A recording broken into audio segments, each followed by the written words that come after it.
दोस्तों, are Maurya channel में आपका स्वागत है। और आप झाई के बारे में बहुत चिंतित रहते हैं। झाई जिसको हाइपर पिगमेंटेशन कहते हैं। तो दोस्तों, ये झाई क्या है, इसका लक्षण क्या है, इसका कारण क्या है और इसका इलाज व समाधान के लिए आप पूरा वीडियो देखिए।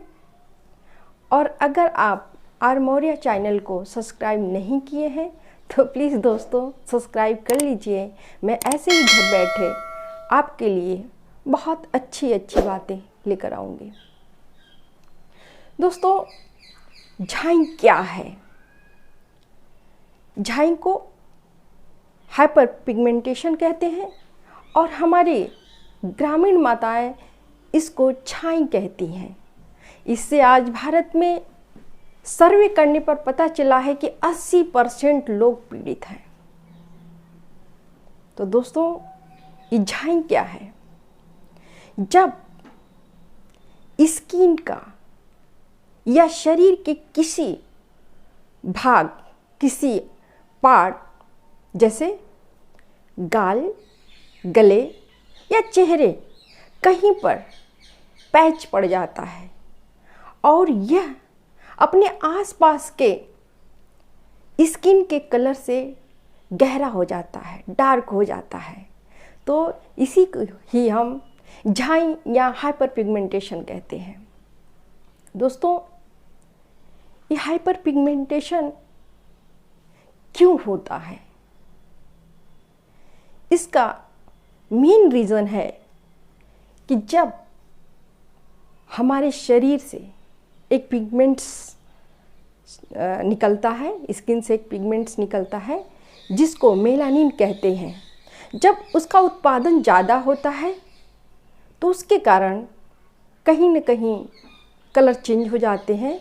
अक्सर ये कलर फेस पर ही पड़ता है और ये मेलानिन पिगमेंट्स, इसका कार्य होता है कि हमारी जो स्किन होती है, जो त्वचा होती है, उसको कलर प्रदान करना। इसी के द्वारा कोई बहुत ही गोरा होता है, कोई सांवला होता है तो कोई काला होता है। दोस्तों, ये हाइपर पिगमेंटेशन, ये झाई, इसके लक्षण क्या हैं और इसके कितने प्रकार होते हैं, ये कब और कहाँ होता है और मेल फीमेल या बच्चों किसको किसको होता है, मैं इसके बारे में भी आपको बताऊंगी। टाइप ऑफ हाइपर पिगमेंटेशन, झाई के प्रकार। दोस्तों, मैं एक कॉलम में प्रकार बताऊंगी, दूसरे में लक्षण, तीसरे में ये शरीर पर कहाँ होता है और चौथा किसको हो सकता है। पहला है बढ़ती उम्र के निशान जिसको एज स्पॉट्स कहते हैं, लीवर स्पॉट्स और सोलर लेंटिजिन्स। ये भूरे टॉफी कलर या काले धब्बे जैसा होता है और ये शरीर पर हाथ, चेहरे और पैर में ही दिखाई देता है। ये बड़ी उम्र के लोगों को या जो लोग धूप में कार्य करते हैं, चाहे वो महिला हो या पुरुष हो, उनमें होता है। दूसरा है मिलाज्मा।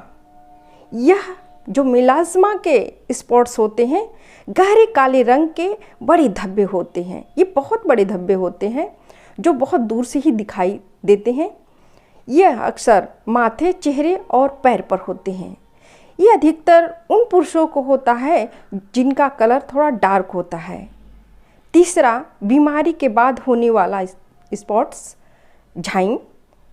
पोस्ट इन्फ्लामेटरी हाइपर पिगमेंटेशन, ये एक्ने एवं एक्जिमा जो एक बीमारी होती है के बाद पड़ने वाला ये डार्क धब्बा होता है।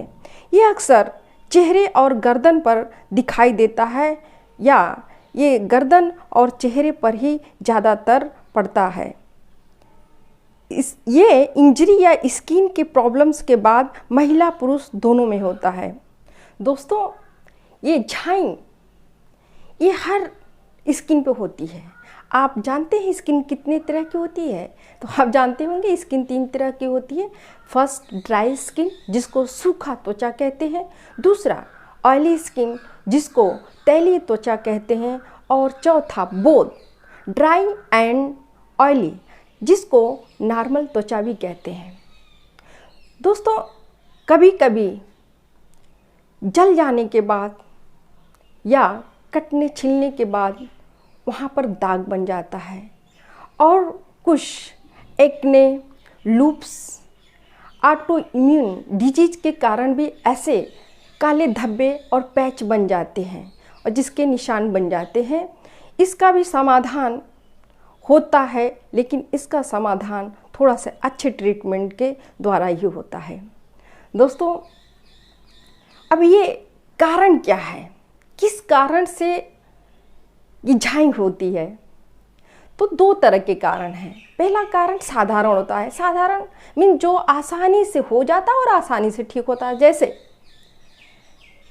जो माँ दूध पिलाती हैं, गर्भवती होती हैं और धूप में ज़्यादा देर तक रहती हैं, सन एक्सपोजर धूप लगने से, और कुछ में तो खुजली होती है, स्किन की जो खुजली होती है उससे भी होता है।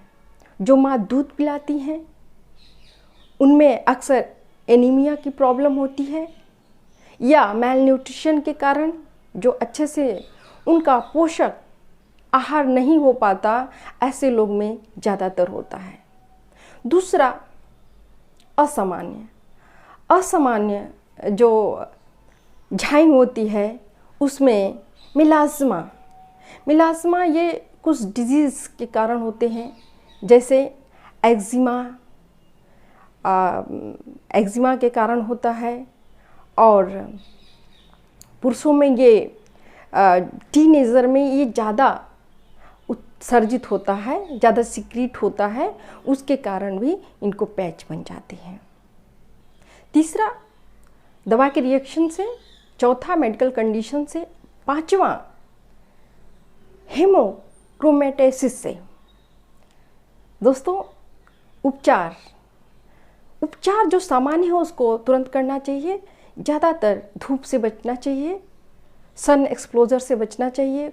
अगर स्किन में खुजली हो रही है तो उससे बचना चाहिए।